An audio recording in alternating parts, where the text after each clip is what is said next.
Hi guys, tara samahan niyo ako sa panibagong travel vlog natin dito sa Mandaluyong City. So andito ako ngayon sa Shaw Mall ng Mandaluyong at the same time talagang nagkakape na ako. So waiting tayo sa ating kaibigan.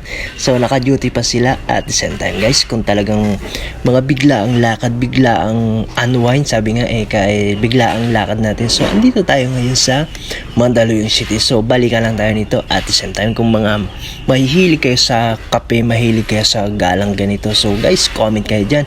I-comment nyo na kung anong lugar ang biglaang lakad nyo. At syempre, mega shoutout natin ang ating kaibigan na nagpatuloy sa atin at nagpatulog sa kanilang bahay. Talagang welcome na welcome tayo sa kanilang family, sa pamilya ni Echo. Thank you so much sa magandang welcome sa akin at the same time kila nanay, sa mga kapatid niya, sa mga kamag-anakan niya. Thank you so much po. Ayan. At first time ko lang kayong nakilala, talagang napakabait nyo sa akin at the same time. Eto na nga, i-shoutout din natin ang ating mga kaibigan na nandyan sa ibang bansa. So mega shoutout sa inyo lahat. So kung nagustuhan nyo ang video ito, pa-like, share, and subscribe na rin po sa ating YouTube channel, Chubby Hebreo Vlogs.